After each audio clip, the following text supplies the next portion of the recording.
ત્યારે પતઈ રાજાને ખબર નથી હોતી કે આ જે રૂપ સુંદરી કોણ ફરી રહ્યું છે. આ માતાજીનો અલૌકિક રૂપ જોઈ રાજા મોહિત થઈ ગયો. રાજા સુંદરીને જોઈને કહેવા લાગ્યા કે હે સુંદરી ઊભા રહો એમ કહીને પાછળ પાછળ જવા લાગ્યા. ત્યારે માં કહેવા લાગ્યા મારી રાત દિવસ ભક્તિ કરવા વાળા પતઈ મને ના ઓળખી અને તું કેમ અનોખો બન્યો છે. પતઈ રાજા કહે છે કે હે રૂપ સુંદરી તેમ અહીં ડુંગરામાં ના શોભો, તમે તો મારા મહેલમાં શોભો. સુંદરી પાવાગઢનો રાજા મહેલ તમારી વાટ જુએ છે.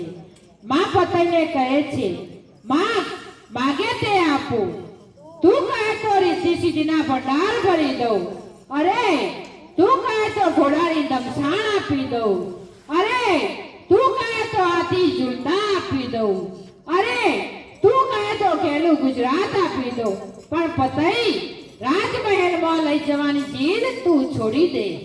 અરે હું કોણ? પતઈ રાજા, મારે ધન દોલતની શું ખોટ છે? હું ગઢ પાવાગઢનો રાજવી છું, મારે તો ખોટ છે તમારા જેવી પટરાણી. માં કહે છે નક્કી પતઈ તમારા પાપનો ઘડો ભરાઈ ગયો છે. તે મને ન ઓળખી રાજન, તે મને ન ઓળખી. તેમ છતાં પતઈ રાજા માનતા નથી અને માનો પાલવ પકડે છે. અને માં પતઈને કહે છે કે તે પુત્ર બનીને મારો પાલવ પકડ્યો હોય તો તારી 72 પેઢીને તારી દોત, પણ તે મારા પર કુદૃષ્ટિની નજર રાખી છે. મારો પાલવ છોડી દે રાજન, મારો પાલવ છોડી દે. અરે મૂર્ખ, તે મને ન ઓળખી, તારી માને ન ઓળખી. હું કોણ? અખિલ બ્રહ્માંડની જનેતા, તારી માને ન ઓળખી. હવે જોઈ લે અમારું રૂપ, હું કોણ? કાળી મહાકાળી પાવાગઢ વાળી એમ કહી માં ક્રોધે ભરાય છે અને પતઈ રાજા માના પગમાં પડે છે અને માની માફી માંગે છે. એમ માં પોતાનું રૂપ લઈને આવે છે. માં ક્રોધે ભરાય છે.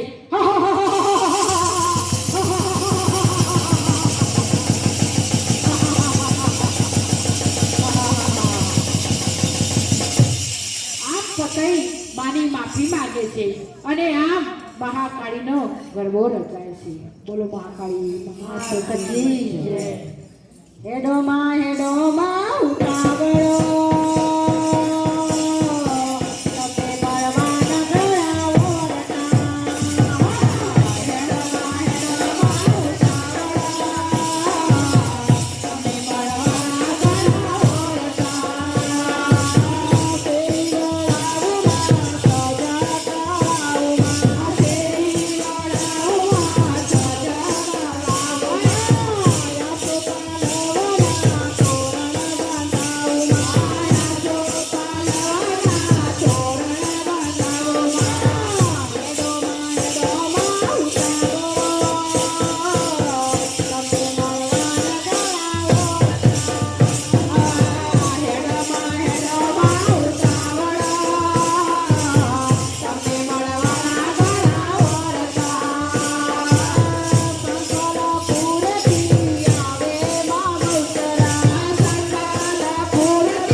ગરબું થાય ચાલુ કરી બોલો મહાકાળી માતા કી જય. હે મહાકાળી પાવાગઢવાળી મારા મોઢેરાના ખમૈયા કરજે, મારા પ્રવીણભાઈની મનોકામના પૂરી કરજે. હે મારા મોઢેરા ગામમાં રોગ દોગ જજે ખરા પટમાં. બોલો મહાકાળી માતા કી જય. પ્રવીણભાઈના અન્ના ભંડાર ભરેલા રહેજો, એમની ઘર વખરી જડી રહેજો, સુખ દુઃખ બધું જજો બહાર. બોલો બે બહુચર માતા કી જય.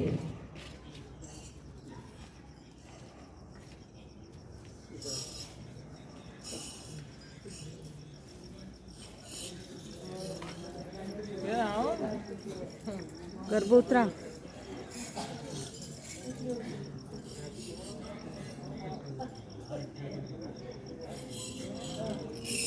બોલો મહાકાળી માતા કી જય. અમે બહુચર માતા કી જય.